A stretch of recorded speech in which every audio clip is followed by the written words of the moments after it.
It is April 16th, and this is the Eye of the Storm podcast, a Stormable podcast production. Greetings, mortal. Ready to rock? The Eye of the Storm podcast. Hold on. Darkness just texted me. Hey there, hooligans, guys, gals, and whoever's listening. I am one of your hosts, Christian Ballmer, a.k.a. Lupen. And I'm your other host, David Hendricks, also known as Yoshi. Oh, here we are again, episode number 5. David, can you believe it? Yeah, man, episode 5, we're just doing our thing. And we plan to keep doing it. Yes, we do. You viewers keep listening, and our listeners, I should say, keep listening, and we will keep pumping this stuff out. We love doing it, but let's jump into it. We got a lot of stuff this week to talk about. Actually, something big was this weekend, right, David? Oh yeah, something huge was this weekend. We got PAX East 2014. Oh yeah. Now, I was excited for the hero stuff. Did you hear about anything else? But aside from that, like, were you amped to hear anything else outside of heroes? Outside of heroes, just today, Hearthstone was released on the iPad, everyone, and my life was released with it.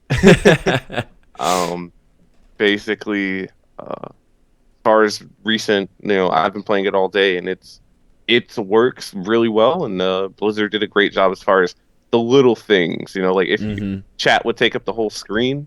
So when you're chat with someone, it'll send you a notification like, "Hey, it's your turn," which is pretty cool. So oh, really? Good to see that. Yeah, that is cool. I mean, that's I wondered about these like little things, how they would have to change it for the tablet, but that's a good idea because the chat. I'm surprised they haven't changed that, but it does take up the whole screen. Mm-hmm. So yeah, so that's pretty good. Yeah, so hey, everyone check out Hearthstone too, because me and David love playing ourselves some Hearthstone. But moving into it, new character releases at PAX East. We have, moving through them, Lily, Brightwing, Zagara, Murky. Nice. I mean, I like, just from the look of them, I like all of them. I hope they turn out they turn out to be useful, but I like the way, what route they took with those.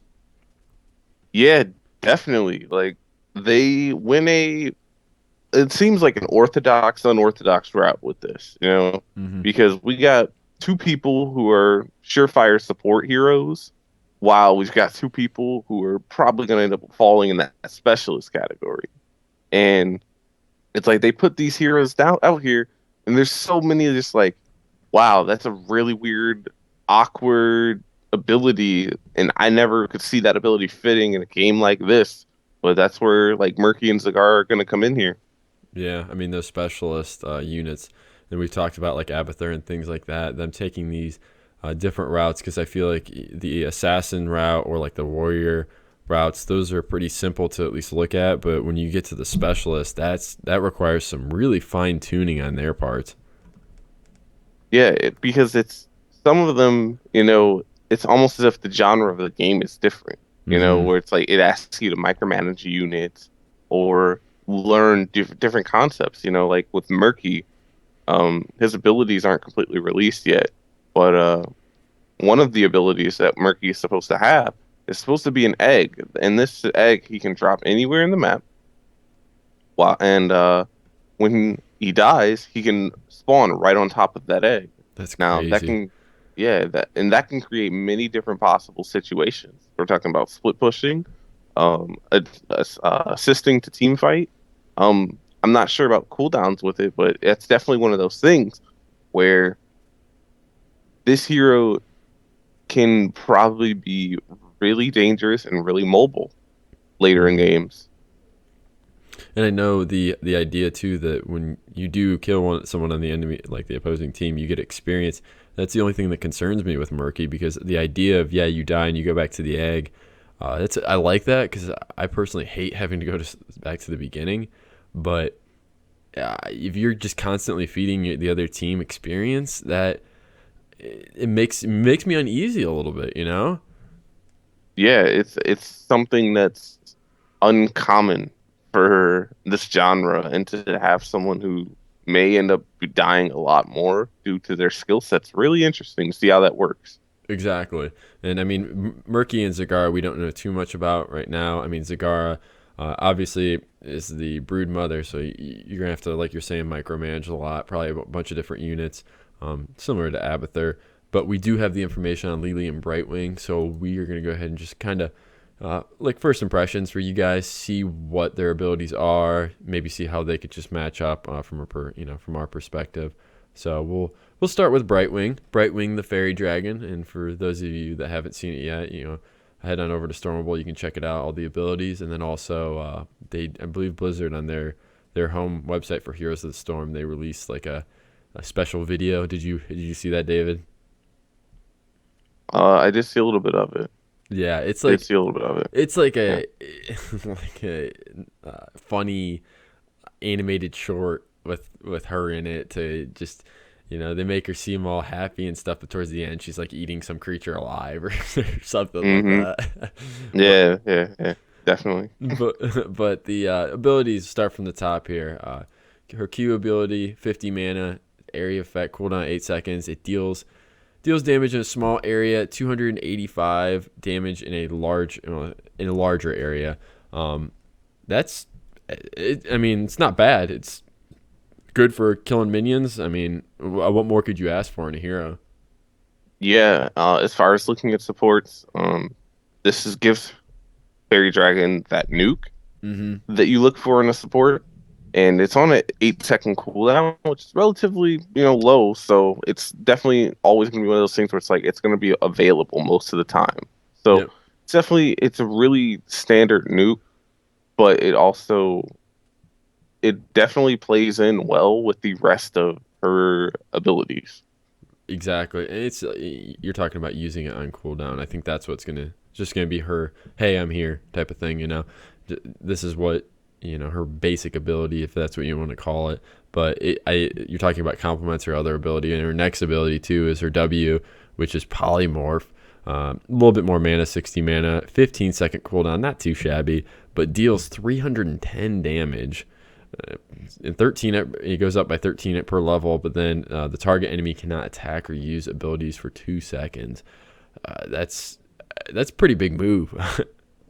Yeah, this is something that really interests me, because this is the combination of crowd control and nuke into one, which we don't see often unless it's like a super big, like probably a heroic ability almost. Yeah. And to see something that will like disarm and like pretty much silence the enemy hero for 2 seconds, as well as do a pretty good chunk of damage. This is a really interesting thing. As I said, like that 285 plus the 310 from this, like she has a lot of burst in lane. It's gonna be interesting to see how this plays out. Yeah, you combo those two together, and that could be deadly. I mean, with Arcane Flare, then into the Polymorph. Then instead of having, I'm pretty sure they can move while they're polymorphed, but still, being polymorphed, not being able to react to anything, it's not like in World of Warcraft, where in World of Warcraft you have a trinket to get out of this kind of crowd control. So it's really gonna just make the person immobile, not have the ability to do anything, and just have to take a berating of damage, or try to run away. Then her next ability too, Pixie Dust. This is the one I think we were unsure about. It's her E ability, 75 mana, a little bit more mana than her other two. 12-second cooldown, which is right in between the other two, and it increases movement speed by 25% and blocks up to 2 hero basic attacks, reducing their damage by 50 seconds, and it lasts 4 seconds. I mean, this is pretty much in her toolkit what she needed, from what it seems. Yeah, this is interesting because, like I said, if this is castable onto your teammates, this is her saving grace of, all right, let's get you out of here, Nova. You need to get to the back of the fight, get out of here, So you just cast this, make her run pretty quickly and be able to, have the block for 2 hero attacks and then reduce that damage for that 4 second time period. Right, because without that, you don't, if you're just looking at her arcane flare and her polymorph, she doesn't seem like too much of a support. So I hope this is gonna be cast on other players. If not, still a good thing for her at least, just to get away. But I'm fine with it. And then her next one too, which blink heal, teleport to an ally, healing them for 12 instantly and another 72 over 3 seconds. Not bad. And we're talking about support, and this is exactly what she needed. Yeah, this is an interesting ability, and this synergizes really well with like her substitute for mounting, which with basically with blink heal, it's like surprise, that extra life surprise where you're thinking you're about to take someone down in lane, then you blink heal them, they gain all this health back, and it's like, uh-oh. Oh, well, no, actually, I think we confused them. Now that I'm looking at it, well, the blink heal is part of her heroic ability. The one you're talking about is actually the soothing mist. The soothing mist is the one that just Brightwing heals nearby allies for 32 seconds every 4 seconds.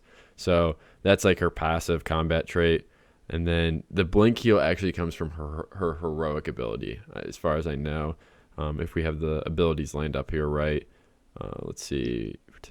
Yeah, and the blink heal is a huge heal though. Yes, you're exactly right. Yeah, the blink heal. So we'll just go ahead and do the blink heal. It's the big heroic ability. One of two for her. For 10 seconds, you may teleport to a nearby allies by right-clicking on them, healing them for instantly, and another 672, 30 per level over 3 seconds. So when we're talking about that blink heal, we have a mishap there. That's what we're talking about. That's the heals them for 672 over 3 seconds. And then 72. Yeah, that doesn't. Oh yeah, it's great. It's great. Yeah, I mean, the tooltip has some oddities to it, but yeah, it does. It's an interesting ability. Yeah, because the idea of the ability is that she's supposed to hop around and heal, each individual character that she's near. So, looking at support, if players decide, hey, we're going to take that support route with Brightwing. That would be a good use. But then you were talking about her ability to teleport. Yeah, instead of mounting, she can just teleport to anyone. What? Yeah, that just like without any context to the hero itself. I mean, she is relatively squishy with 775 base health. Without any context, that's very, very strong. I mean, some people would probably claim to say that is OP. Yeah. The ability to just teleport to any ally hero. So it's going to be critical that she's played in the position of just being that team fighter where she just comes in, saves the team, and then ends up turning the team fight around. Mm-hmm. From anywhere on the map. Yeah. From anywhere. That's a scary thing when you go up against like another team with Brightwing on it. That the fact that she could be there with the right communication and coordination, she could be right there, boom, like within a second. And if she has blink heal, then too, I mean, they're gonna live. You know what I mean? Mm-hmm. So yeah, for sure. I mean, and then I did know off the phase shift thing that it is the same cast time as a mount. But still, the mount cast time's like 1.5 seconds, 2 seconds. I mean, that's not anything substantial for blinking across the map, Mm-hmm. So, and then her last heroic ability too was Emerald Wind. This kind of adds like a new little like tool to her kit almost. Creates an expanding Nova Wind, dealing 100 damage to enemies and pushing them away from the center. It's not bad. It's 60-second cooldown, 90 mana. I mean, it's a little bit more than Blink Heal, but I could see that maybe having some use. Yeah, I could definitely see this being used because outside of Polymorph, she doesn't really have that much crowd control within her abilities. Mm-hmm. And say you've got a team set up with another healer already, like ready to go, where it allows Brightwing to be a little bit more on the offensive, a little building, around the nuke damage more so. And you can use this to give her that CC as well, because pushing them away from the center, like, this doesn't do that much damage, but it's going to be the CC that's going to be like, all right, let's knock them all back to one area, or let's knock them back so we can get away. So that's how I see this being used. Yeah, I mean, it's a great point. And also, you look at all of her other abilities as a whole, this would be, let's say, she picks this up. This would be only her second ability that actually does damage. So, I mean, granted, it's on a 60-second cooldown, but still, I mean, you have your 8-second cooldown on an Arcane Flare, and then you use your Emerald Wind, and then you auto attack, and that's it. Yeah, pretty much. So, well, interesting hero to say the least. I mean, it's going to just be cool to see the group comps that come out of this and what different teams are going to be able to do with it. Just being able to utilize probably her phase shift to teleport anywhere on the map. It's really going to have to depend on the team. I don't see her surviving many one-on-one fights, so she's going to need to do what she does best and support other players. Yeah, like that's going to be the only way I see her, unless, like I said, she has very, very high mobility with her skill set. Yeah, and she could be one of those people who's literally just hopping around everywhere as a solo lane instead of just sitting in a lane and harassing people. Mm-hmm. She's just ganking nonstop, which is interesting for a very aggressive style support to see. Mm-hmm. So that's going to be something to look for, I would say. Yeah, definitely. And we'll have to just see how it plays out. I mean, it's a new hero. It's live this week. Go ahead and check her out. I think today was the last day that you actually are free to play all characters, including the 2. I don't know if on Thursday it's going to switch over, but they're probably, I mean, I don't know if, then you'd have to pay for it, but a lot of people from the alpha reset got a lot of gold to spend on like the heroes of their choice because, Blizzard's trying to show their, gratitude for sticking in with the alpha, even though there's a lot of changes. So, but we'll go ahead and move on to Lily, the World Wanderer. This is a panda for David. Oh my gosh. Yeah, buddy. Yeah, buddy. It's about time. They had to add one eventually, right? Yeah, I mean, I was hoping for one within the first phase of heroes, but I'm like, all right, that's cool. But turns out that we actually have 2 on the way, one being Lily. Mm-hmm. Yeah, I mean you're right, and we'll get to the other one. Don't worry, guys. We'll we'll reveal it if you don't know it. But Lily, the one of the pandas introduced, obviously in World of Warcraft, Miss Pandaria, accompanied by Chen Stormstout. But we'll move into her abilities right here just to take a look. She's also in another support. It's duly noted, like we said, these are the 2 supports they did add to the game. And her first ability is her Q ability, Healing Brew, only 25 mana, not too bad. And a 3-second cooldown, not too bad at all either. Toss a refreshing cup of brew to the lowest health ally within range. And it prioritizes, obviously, heroes over minions. Restores 360 health, and then it goes up by 13 per level, and then does 40 health, and then goes up by 1 per level. And it will not target Lily. That's a big thing to note on that ability. Yeah, that's...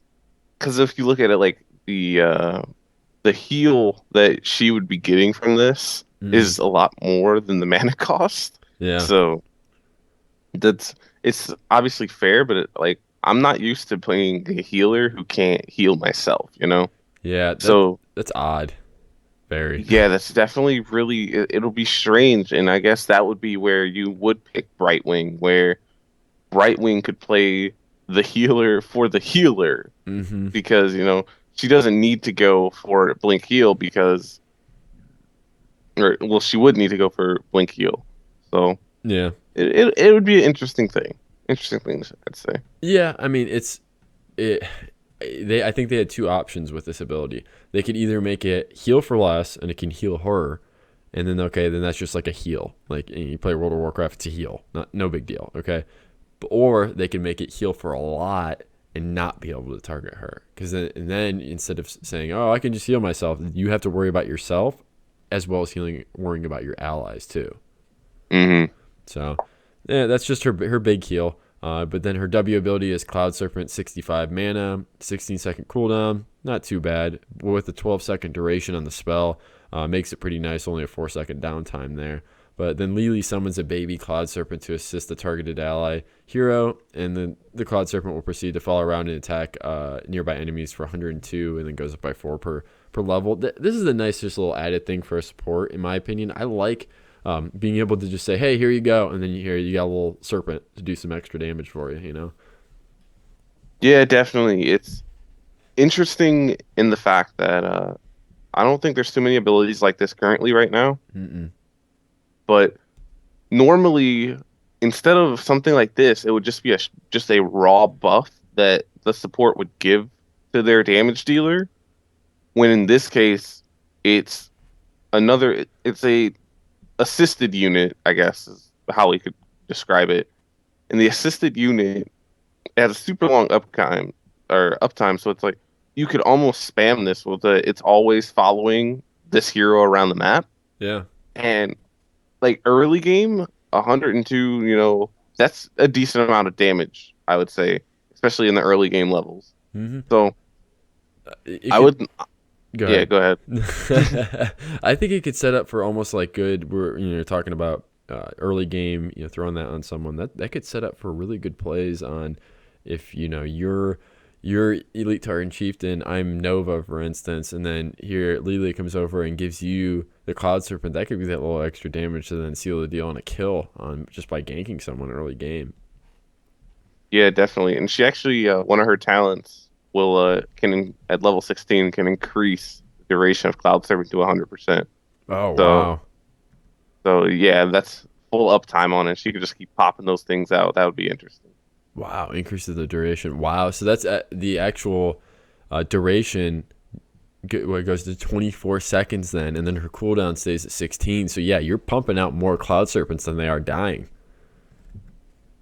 Yeah, so that would be an interesting thing. The other talents at that level look interesting, but we'll talk about that another day. Yeah. All right, so moving on to her third ability then of her basic ones. Blinding Wind, or E ability, 50 mana, a cooldown of 12 seconds. Make it short. She pretty much throws a Blinding Wind. It hits the 3 nearest enemy heroes, 580 damage, quite a bit. Minions will be hit, they say, if there's no heroes in range, but then the target's blinded, missing their next basic attack, and then the blind debuff would then last for 4 seconds if they don't actually remove it by hitting with a basic attack. So great for support, definitely. I mean, it definitely doesn't hurt, Yeah, I have a real love-hate relationship with blinds in these games. Yeah. Because I just hate being blinded. I think that it's the worst feeling in the world when you're just auto-attacking and you're just not hitting anything. It's just like miss, miss, miss, miss. I'm just like, you can't be serious, right? I'm hitting the person. Yeah. You see me hitting the person. And this does a lot of damage. It does a lot of damage, and it also provides, I don't want to say an escape mechanism, but definitely some survivability to this other squishy support. Definitely adds a lot of survivability because you can throw this on, and this synergizes well with another one of her abilities, which is Fast Feet. Yeah. And Fast Feet, for those of you who don't know too, is after she gets hit, she pretty much moves for 20 seconds faster for 1 second. It doesn't look like there's a internal cooldown on that as far as we know, which pretty much means she's hitting for 20%, or she's running for 20% faster as long as you keep hitting her. Yeah, so it's just like it's one of those things where she just takes that shot and then she just tosses the blind, and then she'll run, and then hopefully she can regen a little bit of health from somewhere. Mm-hmm. And then if you attack her again, she's just off, She keeps going. Yeah, I mean that's what this kind of support needs, because we're talking about Brightwing being able to pretty much teleport anywhere. Lily doesn't really have any escape route, any type of mobility to get away, and I think this complements it pretty well. Yeah, it definitely complements it. It definitely is a very useful spell with a lot of practicality when you look at this hero. Yep, very true. So, and then she has her 2 heroic ones, which are similar to the way Brightwing was, where one deals damage mostly and helps, and then the other one heals. So her first one, the Jug of 1,000 Cups, is 100 mana, Cooldown at 50 seconds. She pretty much keeps rapidly tossing out these cups, and it heals for a total of 2,520, 96 per level, and then an additional 60 with 24 per level as well over 6 seconds. And then, but she will also not be targeted too. So you're talking about Healing Brew, Jug of 1,000 Cups, not healing her at all. You really got to watch yourself. Yeah, Jug of 1,000 Cups is from the looks of it, it's team fight winning. Yeah. You know, normally when you think of supports, like I do think of supports that have big team fight spells, but nothing to this nature. Jug of 1,000 Cups, it has a huge, I think that's just the total healing that it can do. Yeah. But it's and that's going to be split among the allies, but it's still, it doesn't just heal health, it heals mana, you know? Oh, it does. Yeah. That's a pretty big deal, you know, because that's one of those things where you're out of mana, you know, you're low on health, and this happens, and you're like, all right, we're back in the fight. You know, we can use all our abilities again. We're gonna wreck your face. Let's do this. You know, so that's gonna be something that, her other heroic's really good, but I think this one might be the one I pick when I play her. Yeah, I mean, I must have missaid it too. I didn't even realize it. Yeah, 600 mana, and then obviously 24 per level over 6 seconds. Yeah, that's amazing. I don't know very many other abilities in Heroes of the Storm that actually give back mana like that. And I completely agree. You start pushing, she comes in and everyone's low on health and mana. All of a sudden, everyone's topped off. They're getting mana back. They keep chugging along. Yeah, and it's just, and then we got to note she cannot use it on herself. Yep. It's critical. It's just huge. I mean, but I will say this, looking down at her talents too, her big talent with that when you get level 20, she tosses out twice as many cups. All right, cool. But then with her, I noticed with her Healing Brew, you actually could pick up a talent where it heals her for half the amount. Not a bad alternative, I would say, but still, I mean, that's it's not bad. But her other water dragons, her other heroic ability, it's 100 mana, 60-second cooldown. Lily summons a water dragon that charges an attack for 3 seconds, then deals 910 damage, 30 per level, to nearest enemy hero. Enemies near the target take half damage. So that's just her big nuke. Hey, I'm actually helping the fight, not just healing everyone, you know. Yeah, and this would be something I would do if I wanted to have fun.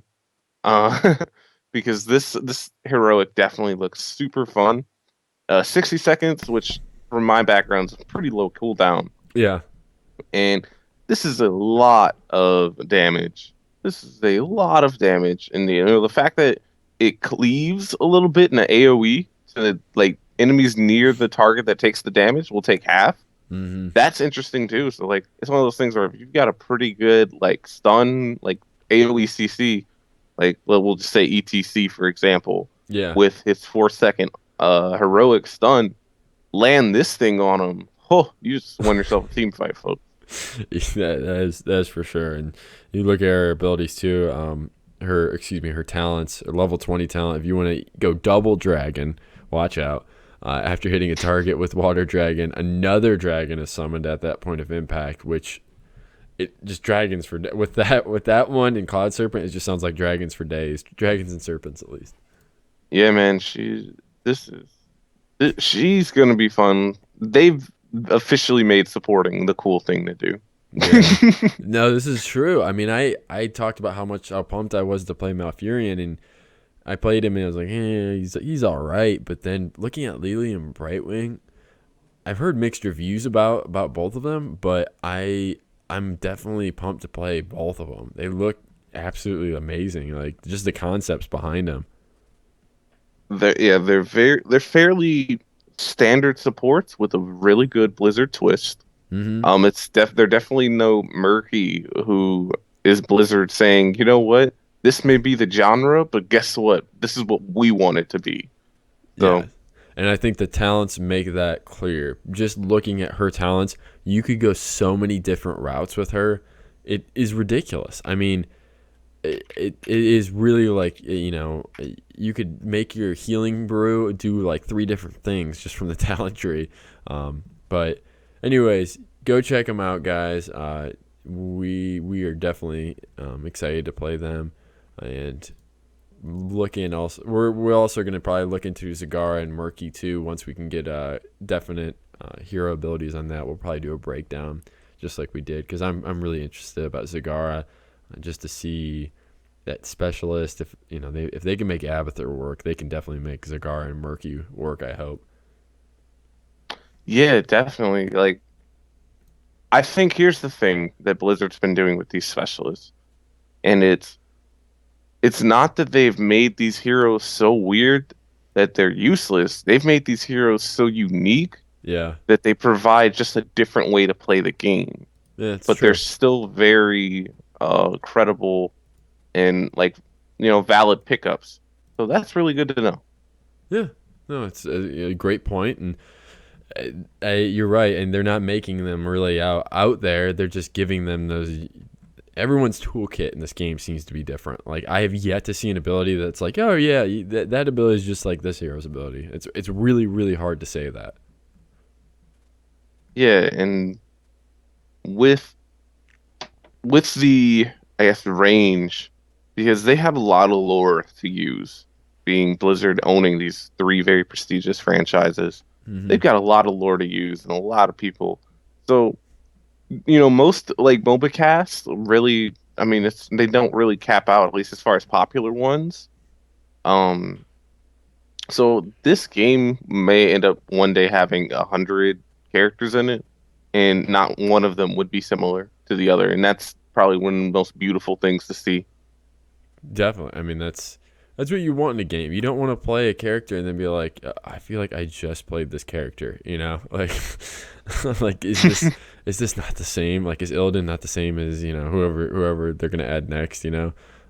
But moving along, the 3 characters we were gonna talk about, these are the images that a lot of places had data mined, saying that there's of course there's like 20 or 30 characters that they're saying could come, which I'm sure they're on their way, but definite right now is Chen, Sylvanas, and Kael'thas. Nice. This is a very, very cool trio to be added all at the same time, I'd say. Definitely Warcraft heavy, that's for sure.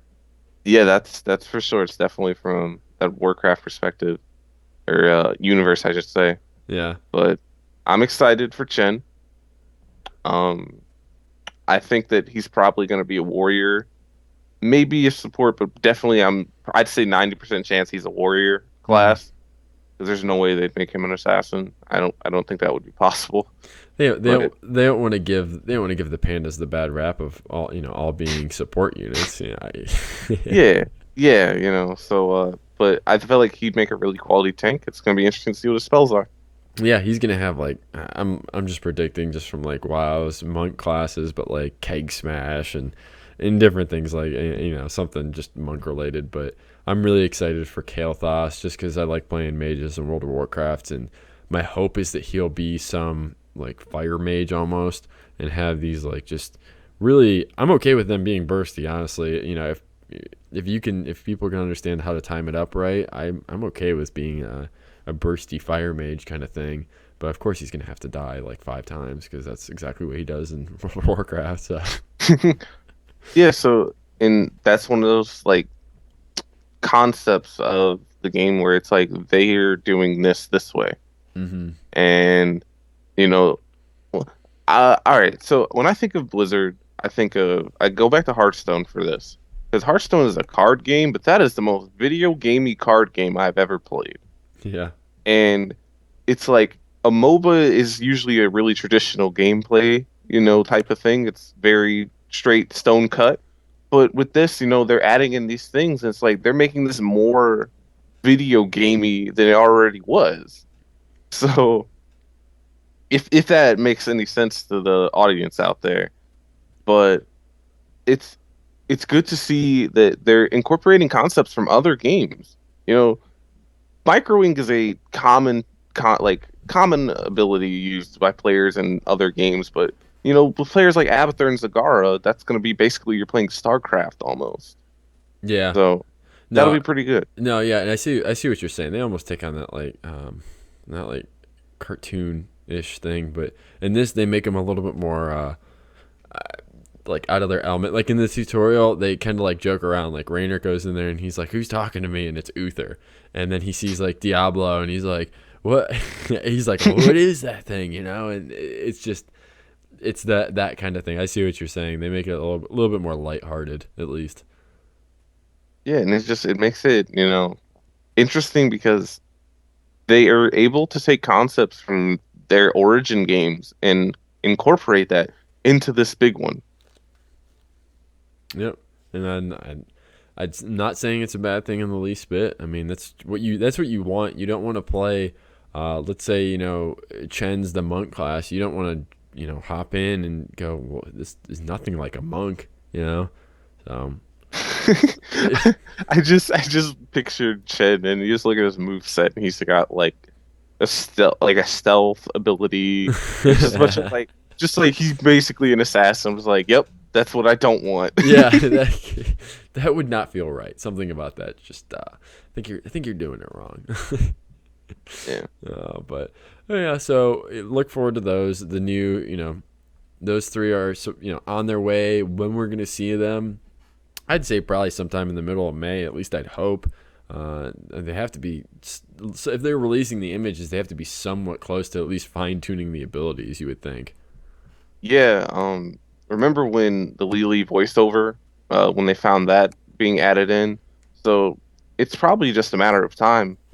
2 to 3 weeks, and we've got 3 new heroes. And another interesting about Kael'thas is the mage class. Like, there isn't a labeled mage class, and I'd like to see where they put him in the game. Like, could he be thrown under specialist? As he said, he may have to die a little bit. Yeah, I mean that's a great point because there's nothing out there that's like a caster really. If you're not, let's exclude all supports from saying this, but I mean I could look it up right now, but there's nothing really sticking out to me that's like, obviously, like, I don't know, Falstad and Nova strike me more as like ranged physical assassins, if anything. Yeah, especially Nova. She's all about just having that high DPS and being able to just pick people off from the outside. Exactly. So, hey, I guess Witch Doctor too, but he's more specialist, if anything. I'd say he's less of a caster, more of a specialist. Well, anyways, the other big news, well, it's big news for all you cosmetic people, but we'll see. We have a couple new skins out now. Pajamathur, we were joking about it last week, and here we go, Pajamathur skin. It's real. It is. I was like, this is what I need. This is the stuff I need to see from Blizzard, because it shows that they're having fun with this game too. Yeah. Because they're putting in the time, putting in the work, but it's like they're not doing this because people have been begging for it, even though people have. But yeah. I mean, I think they did. They like, oh, April Fools, ha ha ha ha, and then they were like, okay, you know what? The people might like this. They might pay for it too. That might be another big thing in their thought process. But yeah, I mean, that's an exciting one. The other ones were like the the Monarch. Monarch, Brightwing, Spectra, Illidan. There's like a Joker, Witch Doctor, like a Candy King, Muradin, which is really funny. And then you have the Explorer, Lily, that I know David is really excited about too. Yeah, she becomes Dora. She literally becomes Dora, and I'm like, all right, you know what? I'm down with that. Yeah. I'm down with that. I'm not gonna hate on it. But I also like the Kerrigan skin. Yeah. That was added. It's different. She reminds me of that would be her in Warcraft almost. Yeah, you're right. It's like a countess. It reminds me of Maleficent from like the Disney. Yeah. Thing. Yeah. So I just noticed too with the Explorer, the Explorer Lily. There's a map sticking out of her back. Oh man, Oh, Blizzard does it once again. I need it. But yep. Other than that, new models updated too. Uther is up. Uther, and then Diablo, Kerrigan, the Barbarian, Falstead, Nova, Arthas, Tyrande, and Tassadar. Those all got looks like some of them minor tweaks. I know they changed Diablo's face a little bit. And then they made Arthas more like Lich King-y, which I definitely liked. But yeah, I mean that's just cool to see that they're constantly proactive about it. World of Warcraft took how many years? Like 10, 11 years to get freaking new models into the game. They're doing it before the game even releases. Yeah, which is good to know. I mean, and you can see the improvements here too. Mm-hmm. The one that I see the biggest improvement in is probably Barbarian almost. Like her model looks a lot like smoother than it did. Yeah, that's and good. I really like the way that looks. I almost want to look that up now just to see what it was before, Mm-hmm. But yeah, I mean, go ahead and check those out. Also, we didn't have to the heroic the heroic class quest. So that's what they're going by. The hero quest. They're going to be releasing skins for those too. I don't know if you can buy them just yet. I don't think they've released enough information on them. But like they have the Barbarian and Uthers out, which just look badass. I got to be honest. Like they look so sweet. Comparing Uther to what he normally wears to his heroic set just looks sweet. Like I want it sweet. Yeah, those heroic skins like quest things they're good, and it's like they make you want to show it off, Yeah, no, they do. I mean, you get one of those things, you better be playing again after it, even if you're burnt out, because you got to show that off. Yeah. But just to kind of hit the other little things we had for news this week, ranked mode, we were speculating on as if what they're going to do as far as picking the map before the actual matches. So from what we could see now, any just like normal casual, if that's what you want to call it, game, you won't see the map. But with ranked mode, for now, they're saying we want you to see the map as you're choosing your hero, which to me just it needed to happen because I feel like it would make the game too unpredictable before you went into it and required like no strategy whatsoever. Because we were talking about it because when you're developing team comps, like all these maps, the objectives, some similar, but they play differently. Mm-hmm. And I'm thinking like with Blackheart's Bay, that's something where I would like to have a lot of mobility in. So I'd probably go for like a Brightwing. But then there's other maps like Cursed Hollow where it's completely different, where you need to be able to roam its 5, clear the mines, and then probably win a team fight down there. So it's good that they are having the foresight when it comes to making a mode, because team comps matter and what the game modes they're playing matters. Exactly. I mean you're right. It's gonna I think they're looking ahead to tournament wise, because let's say they didn't implement this system. It takes away another part of the game, I feel like, that offers it up to RNG, where I like playing games that have probably the least amount of RNG, because then you at least have some skill, the skill truly shines in those cases. Yeah, definitely. Because it's like, it's one of those things where they managed to make this game in a genre that's based around uniformity, repetitiveness, expecting the same thing over and over. And the reason why the genre is found to be exciting is because there's never the same teams playing. Yeah. But they've even made different game modes for this, which is unlike anything. Like most people don't do this first. And they're making these game modes, and they said, main point is going to be handling how our objectives work if you want to win the game. So it's going to be good to go. Yeah, I think just it's overall good thing. I don't think they can really go wrong with it. In implementing things like this, more flexibility to the game's never a bad thing, it seems. So, then what else do we have here? Bundles, new deals on bundles actually in the game now, which I'm so happy they did. I'll just hit them real quick. The starter bundle, $29.95. You get like ETC with his glam medal. You get Stitches with the Psycho Stitches, Nova with the Roller Derby Nova, and then Gazlowe, Sergeant Hammer, Malfurion, Rainbow Unicorn Mount, and then they also have 3 different bundles, all priced around like $18, $19, or actually it would be like $19, $20. That Warcraft, Diablo, StarCraft, they all give you the respective mounts and characters, or at least some of them, for those things. So this was just a good thing that they implemented. The game already seemed like it cost enough with everything you had to buy to get anything in it, and this just has such a bigger appeal, I would think, to people. Yeah, this is definitely the appeal to me. That starter bundle regularly, if you were to buy all those items and skins separately, it would come out to about $96. And considering you're able to get it for $30, like the unicorn mount itself was $20. So we know what I'm gonna be getting.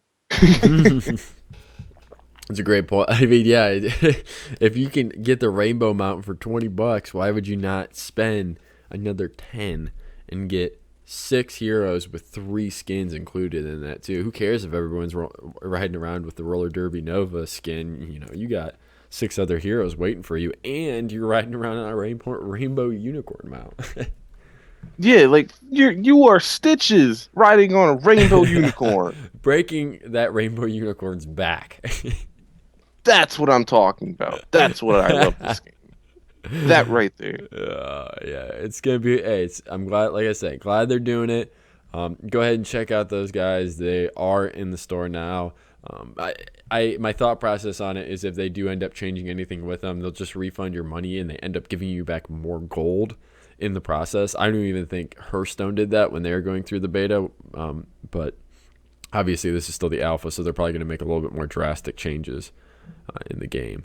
So let's see. Yeah, the only other thing we really had was a little side note. They're going to start rewarding players for not winning, but just also playing, which just, I think it just gives more people more incentive to play, even if they get their ass handed to them. Yeah, because it can be pretty discouraging when you're just sitting around and the other team's up like 5-10 levels on you, and it's just like, why are we even defending? Yeah, it gets to that point where you're just like, I can't take this anymore. I'm gonna punch my monitor. Yeah, but the thing about it is, when I play games of this genre, I go in with one goal, and that one goal is, as long as I got better, I'm fine. And when you're losing and you're just getting like 2 points, like, you don't feel like there was an improvement there, even though you're like, yeah, I did this, and better. I was able to always, control the mercenary camps, and you can do these things. But this will help you be more consciously aware of improving, I would say, because it's one of those things. It's really discouraging to just play and keep losing and not see anything for it when you are getting better. A perfect example would be me at Hearthstone, because I'm god awful at Hearthstone. I'm pretty bad at Hearthstone, but each game, you level up your class deck hero, right? And you see improvements, like, okay, I can play this way, and this way. And you can see these improvements just from playing the game, even though you lost 30-0. Yeah. So it's just a little thing where it's like, I like to see these things, so it encourages people to keep playing, and that the game is not going to be defined by your first 30 minutes of it. Yeah, I mean, I like that. I do like that you brought that up, because that's a big thing. I feel like when people, they do lose, they focus on the fact that they lost instead of focusing on the fact that it's just a learning experience, getting to know the game better. And when you're not rewarded, you don't feel like you're getting anything, and that's what they're aiming to solve. So props, Blizzard. Yeah. So, another thing too, issue with players leaving. They made a post, or at least a blue post about it, with issues with players leaving, because right now in the game, if you leave, you can just keep queuing up. You don't get penalized in the least bit, which seems stupid. Let's just be honest. Yeah. So, they're working to get at that. So let's just keep it going. more improvements. But that's all we had for the weekly news for Blizzard, at least. As far as Stormable news goes, the Abathur guide is out. Check it out. Jeez, it is ridiculous how in-depth this guide is. There's nothing on the web like it, as far as I know. That guy does some things, man. All right. Just giving you a brief overview and plot synopsis of this guide that was made. This guide doesn't just say, all right, this is the abilities, these are the talents, you should probably do this, even though this could work too. It is not one of those types of guides. This guide looks at the hero itself, how the hero scales. It looks at the different game types and how the hero could be best suited to be built in each different game type. That's insane. Which is that's like 3 levels of specificity right there. Where not just the hero, but we're talking about the hero in a certain role at a certain map. So it's very, very good and very interesting. It's a good read too. Yeah, it is. They hit on everything, just like you were saying. Like, he does a quick guide, a hero stats, pros and cons, abilities, talents, builds, matchup strategy, map strategy, and then an overall summary, which to me is just absolutely outstanding. Give it a read. That's all I can say. If you're really interested in playing Abathur, this breaks down every single thing you would need to know for every map, at least it's out right now. So, hey, check it out. Also, too, if you go on Stormable, after we get this one up, we also have like a little tab on the right-hand side where we have our recent posts, videos, forum discussion, then our podcast will be right there for you guys to check out there. But then you can also go on iTunes too if you have like an iPhone, or I have an Android, so I use the IPP podcast player.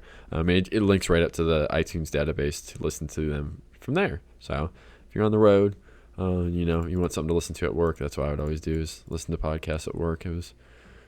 I still worked. Don't get me wrong, I still worked, but you can listen to podcasts too. So yeah, definitely. Yeah.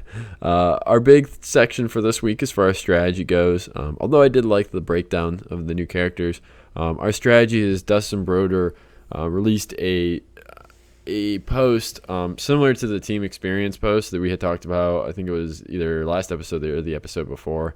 It was the episode before that. We did the personal background one. But hero lethality, a big issue with people right now, simply because I'll let David take this one over, but hero lethality for heroes, they're complaining that it's not enough. Is that the same way in Dota? Like, can you really one-on-one someone from the get-go?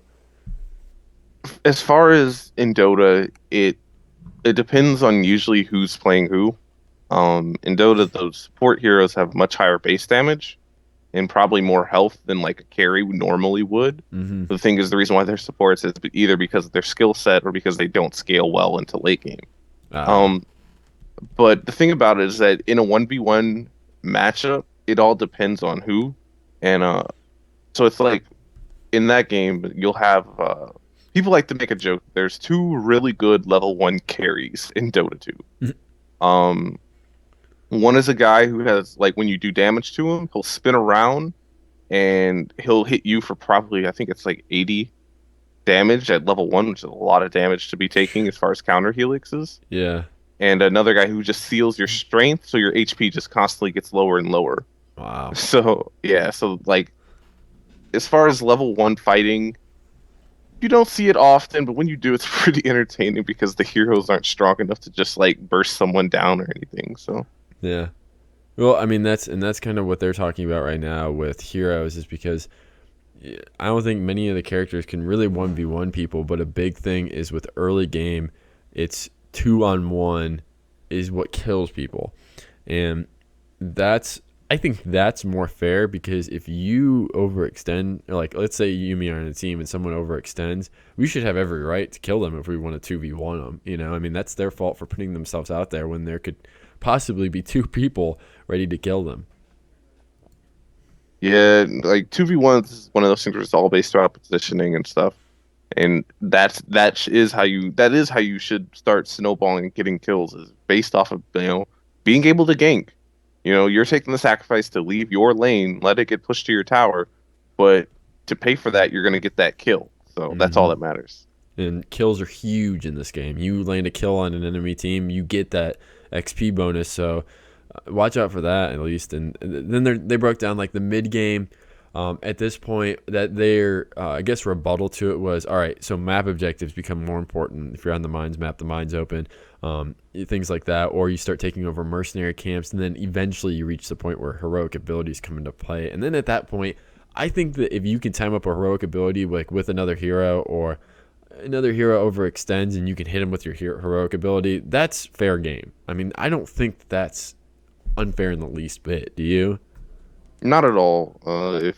If you are a team that plans on synergizing and picks a team composition that synergizes extremely well, as we brought up earlier, we talked about Lily and her water dragon and ETC's not stage dive, but the other one, the crowd.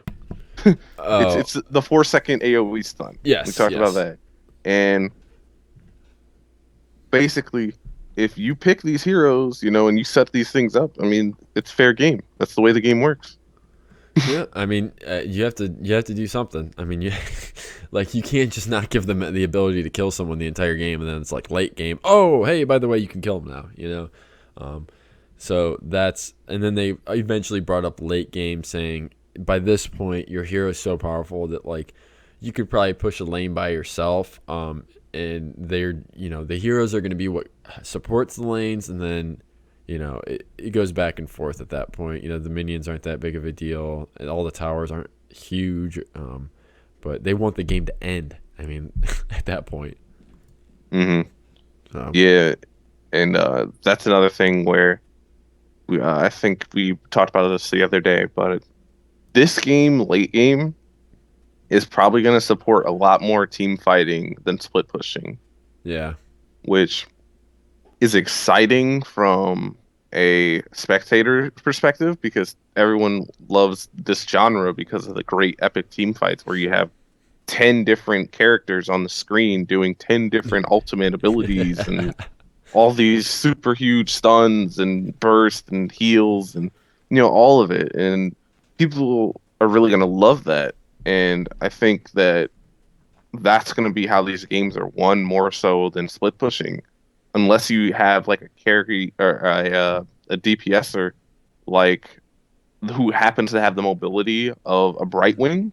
I don't think we're going to see too much just like, I'm just going to split push and hope that we can break the base before the other team, because you know what, that's what the mercenary camps and that's what the objectives are for.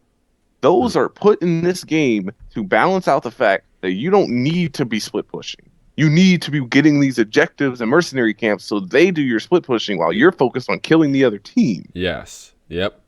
I mean, that you're right. That's where this is so much different, at least for like a MOBA sense, is that, they want you to do that. They want you to work together. Believe it or not, they want you to work together for a majority of the game, at least.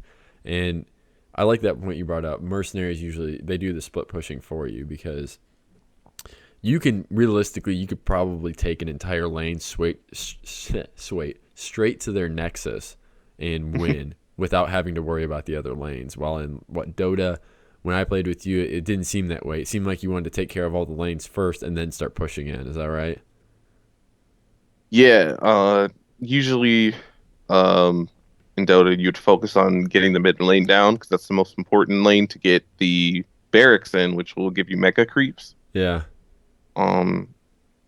However, like I know from my carry experience in Dota, is that I tend to always be mobile and jumping around the map, and then usually I get lucky and be in the right position when there's a team fight going on.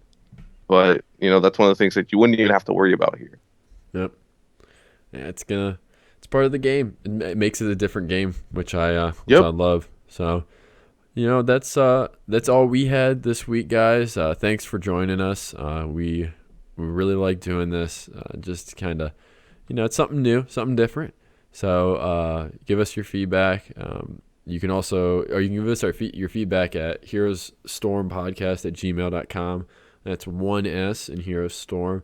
And then go ahead and head on over to our sponsor, Stormable.com. this is where our podcast will post, and then of course we'll go talk about new stuff that's happening there, like the Abathur guide, and then there's also like we just make our normal news posts, but you can then follow us individually at the Lupen for me, and that's capital T and capital L in the Lupen and a underscore in between that. And where can they find you, David? You can follow me on Twitter at Davey versus Goliath. That is Davey with a IE. So it's Davey versus Goliath, everybody. Get it right. But yeah, that's all we got. Thanks, to my roommate Roberts for that intro we're sticking with, and take it easy, and all hail the Nexus. Deuces.